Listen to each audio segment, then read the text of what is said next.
Okay, so I've mined a little ice. And I've mined a little stone. And now it's time to start building the Iron Alpha.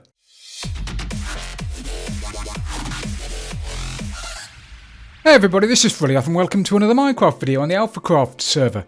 Right, before we get stuck into today's video building the Iron Alpha, I just want to give a shout out and a really big thank you to Hades666, to Pier, to Jaques-O, to Old Tymer Miner, and to Richard Hodge for becoming my latest patrons. Thank you very, very much. I really do appreciate it.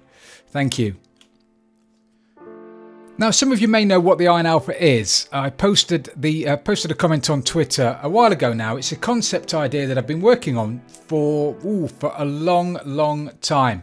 And I put it on hold when 1.13 came out because I wanted to incorporate some of the water mechanics in 1.13. Which I couldn't use in 1.12. So I've been messing about with it. Anyway, I'm finally at the stage now where I think I'm going to be able to build it.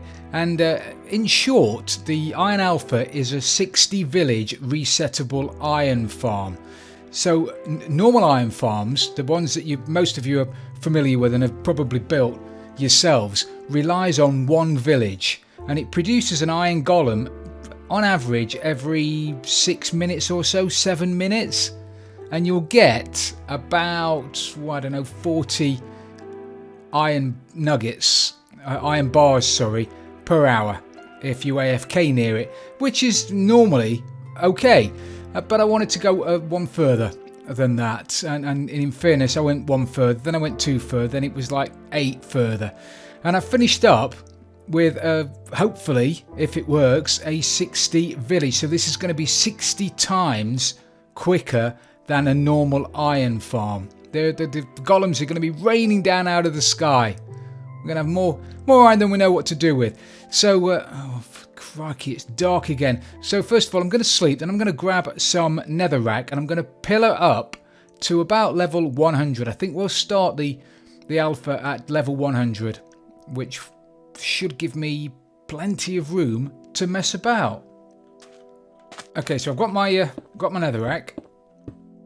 I've also got jump boost. Got jump boost 2. I love jump boost 2 on my beacon over there. And I've also got speed. So we'll pillar up to 100. Is that going to be high enough, or shall we go a little bit higher? No, I think we'll do here. So what I need to do now, I've got my slabs and I've got my torches. What I need to do now is build the bottom platform. The bottom spawning platform for the golems, which is pretty much the standard the standard platform that I use in all of my iron farms, and it's the one Avo uses in his iron farm. It's actually the one that Daedalus uses in his recent iron farm too. 1, 2, 3, 4, 5, 6, 7, 8. 1, 2.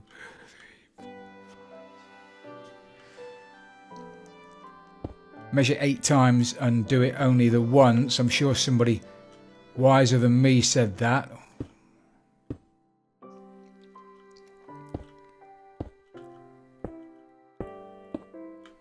Now the drop down the middle is going to be 3 wide, and I'm specifically having it 3 wide because there are going to be loads of golems spawning on these floors. Literally, there's going to be 3 or 4, maybe even 5 at a time sometimes spawning on the floors. And if the hole down the middle was only 2 wide, they'd bang against each other. Nothing would happen. They wouldn't fall down the hole. So that's why we need it 3 wide. 1, 2, 3, 4, 5, 6, 7, 8.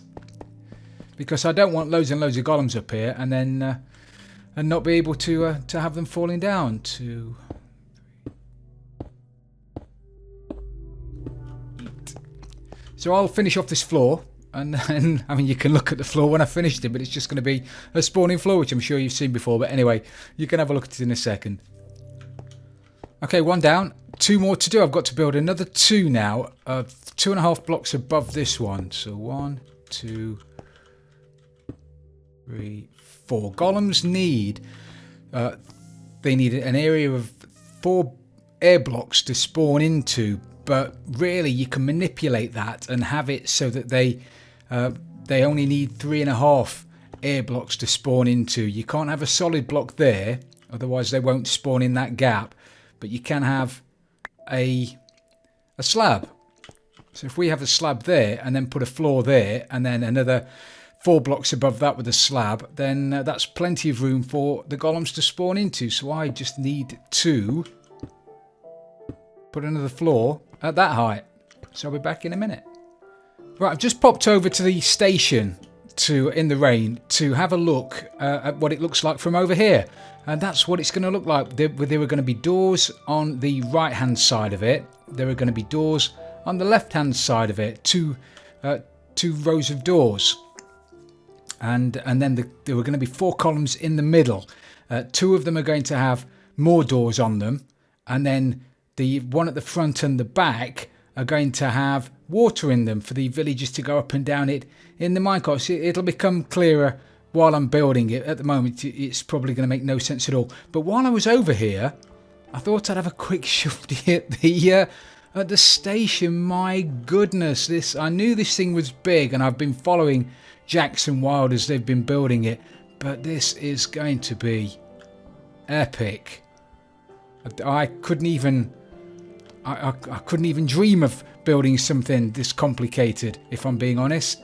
What I'm building over there is nothing compared with this. This is just architecturally fantastic. Well done, guys. Brilliant. So that's that. Now, what I need to do now is take a few measurements and start building the platforms on the right and on the left. So I'll go and grab some more gear and I'll go off and do that.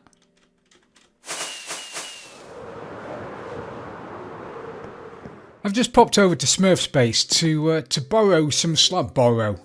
I'm just definitely going to get it back, yeah. Anyway, I've come over to Smurfs to borrow some slime, some slime blocks, and look at this. He's been busy. He's been a busy old killer. Look at that, it's fantastic. Look, he's got a gas. I don't think I've got a gas one. He's got Elder Guardian skulls. I don't have any of those. Enderman, polar bears, shulkers. I don't have any shulkers. Pufferfish, withers. Even got snowmen. Snowman heads. You've been butchering snowmen. Fantastic, Smurfer. Your base does make mine look rubbish, if I'm being honest, at the moment. Look at this as well. Look at this review. Got to look out because I've not slept for a few days. Look at this. That is amazing. Look, he's done all this by hand. That is astonishing, Smurfer. Hats off to you, mate. That is astonishing. And Jackson Wild down there, absolutely stunning. You need to sort something out, Smurfer, so the mind you, the snow adds to it. I think the snow makes that look fabulous, makes it look fantastic. And your little ice farm. So anyway, I thought I'd show you that, everybody, just because he's making my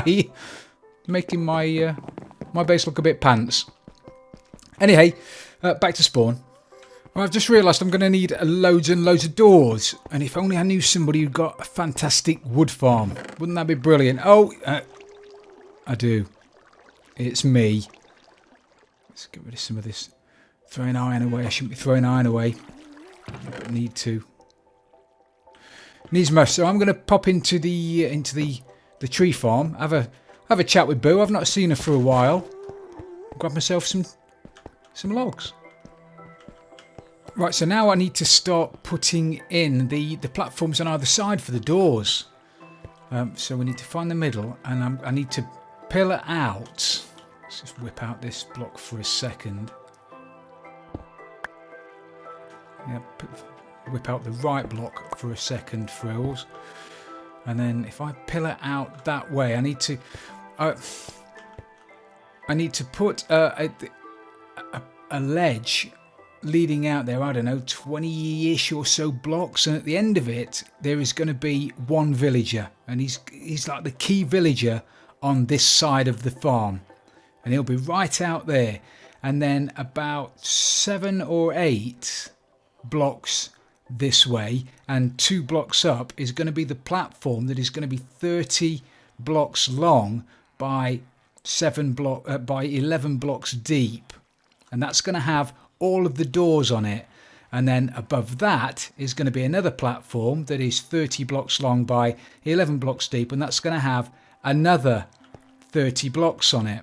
Another 30 sets of 11 doors. I'm making a complete hash of explaining this. Let me run a line out there for the key villager, and then I'll pillar up a couple of blocks and we'll start building the main platform for the doors. Okay, so we've got the first platform done. One of 4 it's going to be, and there are 6 doors. There are going to be 6 doors on the inside. Then we've got a gap. Then there are going to be 5 doors on the outside, making 11 doors. And each one of these doors, each one of these lines is going to be half of a village. So we've got the 11 doors here, and then on the other side in exactly the same place, but if you can imagine, this is going to be spun round over in that far left hand corner. There are going to be another 11 doors, and they're going to pair up with these doors, and then the center of that village is going to be bang in the middle there, right over the top of the drop chute, that gap. And then there are going to be 11 doors down the next line, and they'll pair with it 11 doors on the other side, and then so on and so forth all the way down. So each one of these is going to pair with its adjacent set of doors on the other side. I'm trying to explain this and I've got no doors. It's going to be so much easier when it's all made. So I think I'll probably stop trying to explain it as I'm going and just build it. But I need to build, I need to put some doors down on here now. Let me throw a few of these doors down here now. Oh, let me put them the right way around. When I say the right way round, these are the right way round for a village to work, but they're the wrong way round for me to look at them. And I'm a bit funny like that, so I want them this way round.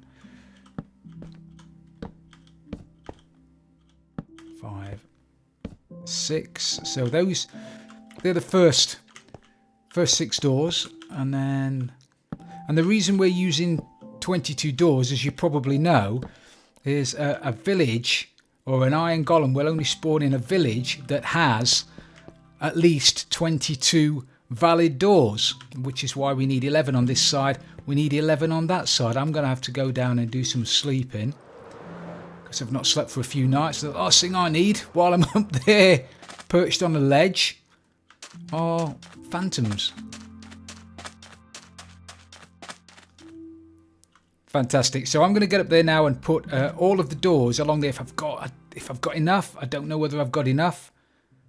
Probably haven't. Smurf's going to help me out. He's got a load of doors, which he says he's going to bring over. So we'll get the doors up. Then I'll put the next level on, and I'll start putting the doors up there. I'll put the platforms on this side, and then we'll have another look at it. Okay. While I'm waiting for Smurf to pop over with the remaining doors, I didn't have enough. I thought I'd got loads, but I didn't even have enough to do the one level. What I'm going to do is stick on the next level. 2, 3, 4, 5. So we need 5. We'll need 5 blocks for doors, and then we're going to need a couple of blocks of slime. Now, slime blocks are the only transparent block that you can put doors on. Ideally, these would be glass. It'd be nice if I could have used glass, but I can't. But I need to allow light to get down to these doors at the bottom. So I need to use slime because I need to put doors on there as well. So that's the reason for using slime blocks, just in case you guys wanted to know. 2, 3, 4. Can't be without jump boost.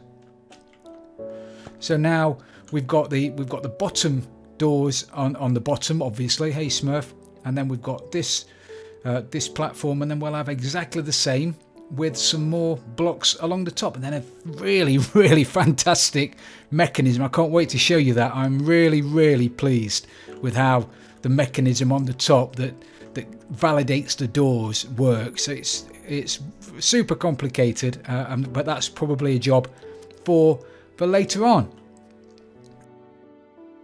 So I'm going to carry on doing this. Now Smurf's bought me some doors, and then we'll do the platforms on the other side. Okay, now we've got that done, I need to start sticking in the mechanism that's going to validate these doors in sequence, and they have to be validated in a specific sequence. And I hope I don't bore you doing this, but this bit is, I keep saying the villagers over there are key, and the villagers around there are going to be key, and the villager in the minecart going around, he's going to be key. But this really is the key to this working. If these doors aren't validated in a specific sequence at the right time, then the villagers won't be created and the iron farm just won't work as intended. It will just turn into an iron farm that produces 6 golems every hour, but it will have 6 billion doors. So it's really not going to work unless this works properly. And each one of these doors, the gap here is going to be covered by some sticky pistons and some blocks. And each one of them are going to be, the sticky pistons are going to be withdrawn in sequence, allowing sky access to the doors underneath. So on one cycle, these doors are going to be exposed to the sky, and then the doors over in that corner are going to be exposed to the sky. They're going to link together and form one village, and in the next cycle these doors are going to be exposed to the sky, same over there, and that will create another village. And then in the third cycle these doors are going to be exposed to sky, and so on and so forth, all the way down on the bottom first, which is why we needed slime blocks there, because the bottom doors are going to get validated first, and then the cycle will start again, and then the top doors will get validated, which is how we can get 60 villages in this small space. I mean, this is tiny. Some of these resettable iron farms are absolutely massive, with villagers going off here, there and everywhere. This is the footprint of the Iron Alpha, which is what makes this different to any other iron farm, resettable iron farm that I've seen out there. But anyway, that's just me gloating, I guess. But we need a couple of, let me just see if I can stick a couple of pistons down to start with. We'll need a piston and a block there, and then we need another piston there with a block, and then we want that there and there. We need a couple of torches in a second. We're going to need repeaters, which I'm pretty sure I had. We're going to need some redstone dust, which I don't have. I'll have to pick that up in a second, but I won't need that just to demonstrate this. So we need that there. This is going to be filled with dust. There's going to be a line of blocks down there, all with repeaters and dust on them.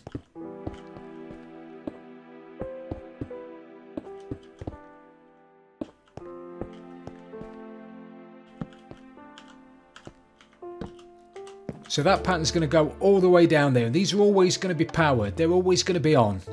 All the way down there.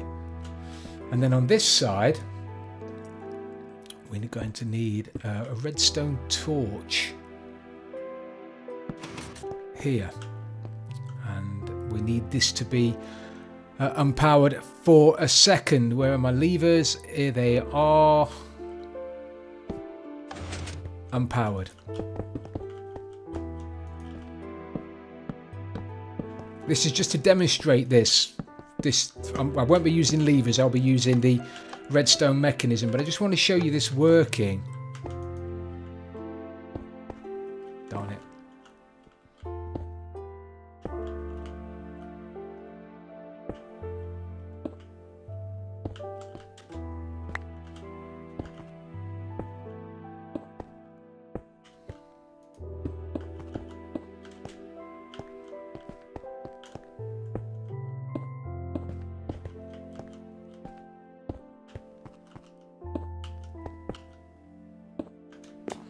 So at the moment you can see that these doors cannot be validated. The 5 doors at the front, those doors there, can't be validated because they don't have access to the sky. They've got an equal number of blocks on the right as they have on the left, which is why we needed the overhang here of 5 blocks to cover the end doors, which you won't be able to see under here. And we've got the same over this side, 5 blocks over that side. So every one of those doors is covered, doesn't have any sky access. In order to validate the doors, we need to give them access to the sky. We need to make the blocks on one side unequal to the number of blocks on the other side. And we do that by using a mechanism on a cycle. So when the villager goes around, this switch there, these pistons will be activated. And because pistons are translucent, you can see through them. Is translucent the right word?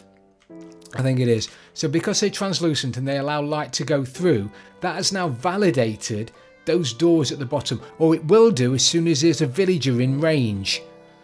You can't just stick a couple of blocks, a door down and some blocks, and then validate the doors by giving it sky access. It just doesn't work like that. So these doors, when a villager is in range, is going to be over there underneath the doors. When he's in range, these doors will become valid, but none of the others will. Only these ones, because these pistons have opened. And then the village is going to go around and do the same on the other side. And then the cycle starts again. Once the village is settled in the centre, the cycle starts again, and these pistons are going to be activated like that. And these doors will then be added to the new village that was created all the way up there. And it won't merge with the first village that was created initially. It'll merge with the bigger village that starts at the top and works its way down. I'm conscious this is getting very technical, and I'm sure all you want to do is watch me build this. But I'm dead proud of it, if I'm being honest, and I just wanted to show you. Let me lob down. I keep saying I'm not going to show you. I am going to show you. I'm going to throw down the rest of these pistons, and that probably will bring me to the end of the episode. We'll see. Let me lob down some pistons, and I'll be back in a second. Okay, so I've got the redstone in now, and I'll try not to bore you. I'm really conscious about boring you guys that aren't interested in this kind of build, but I am. So I'm afraid you're just going to have to bear with me just for another couple of minutes. But all of these pistons at the bottom now, all the sticky pistons are invalidating all of the doors. All of these redstone repeaters, and I could in fairness use repeaters all the way down, but I've saved on repeaters. I couldn't use redstone all the way down because I couldn't, but so I've alternated it. A repeater and then some redstone, repeater, redstone, repeater, redstone. Couple of levers there which power all of these. These have all got to stay powered all the time. Now this is the fantastic mechanism I've come up with to open the doors. To open the doors to sky one at a time. So the guy on the minecart is going to come past the end, and it's going to put a signal through this redstone wire here. And that's going to go through this limiter, which limits the signal to 1 tick. Because of how this works, I'll show you that in a second. And that will unpower that torch for 1 tick, which obviously unpowers this repeater, sorry, this comparator here for 1 tick, and in that time it will pull a signal strength of 1 from the hopper, and then it'll put a signal strength of 1 into the side of this comparator. Now this comparator is in subtract mode, both of these are, and how that works is at the moment there's a signal strength of 15 going into the back of it. It'll receive a signal strength of 1 from this comparator for 1 tick, which will then mean it will output the difference between the 15 going in and the 1 going into the side. It's on subtract mode, which is basically what it does. Signal in at the back 15, signal in at the side 1. The output is then, because it's on subtract mode, the output is then 14. Currently, the signal strength along this line of pistons, along this redstone dust, is 15, which is keeping all of those torches off. Once the signal from this comparator going through this block is 14, it means that signal there is 14, and because comparators output the same signal that's coming in, it means that the signal there then is 14. So it will turn on the torch at the end, which will power the pistons, which will give access to the sky, to the doors underneath. I'd never be a teacher. And then because there's no more signal coming into this block, this is like on a continual loop then. So it'll be 14, 14, 14, 14, 14, 14, 14, 14, so on and so forth, until it gets another pulse from the guy in the minecart going around. That torch will unpower for 1 tick. This will unpower for 1 tick. This will pull a signal out of the hopper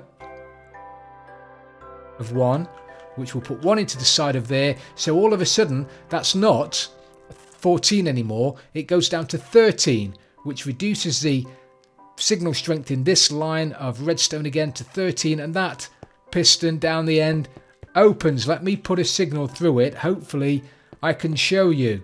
So the guy in the minecart goes round, goes over. That happens. And you might be able to see it right down the end.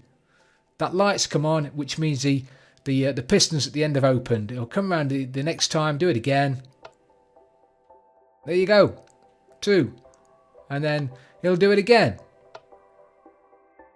Works like a charm. And I'm really, really impressed with it. I mean, I've seen some redstone contraptions that do this that are absolutely massive. They use lines and lines and lines of hoppers. They use comparators all over the place. They've got dispensers and droppers, and this does nothing like that. This is so simple. I am super pleased with how simple this works, and it's taken me a long time to do it. Anyway, I've gloated and glorified myself enough. I think basically, if you fast forwarded to here, basically the system works. I need to build this now over the other side, but I'm not going to do that now because I've gone on for far too long. So I think we'll call it a day for today, everybody. Let me just get into a position where we can see this bad boy.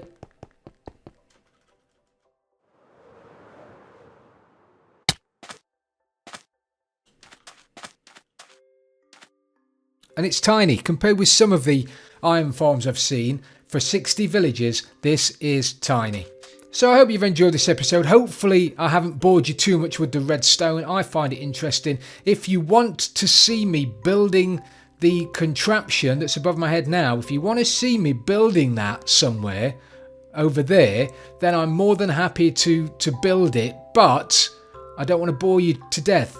So if you want to, leave a comment, and if you do, then great. If you don't, then I'll just build it, and then we'll crack on with the towers, the 4 towers that go in the middle. But I hope you have enjoyed this episode. If you have, please don't forget to leave it a like, and if you've really loved it, don't forget to subscribe for future videos. And finally, thank you again to my new patrons. I really do appreciate your support. This is Frilioth, and I'm out of here.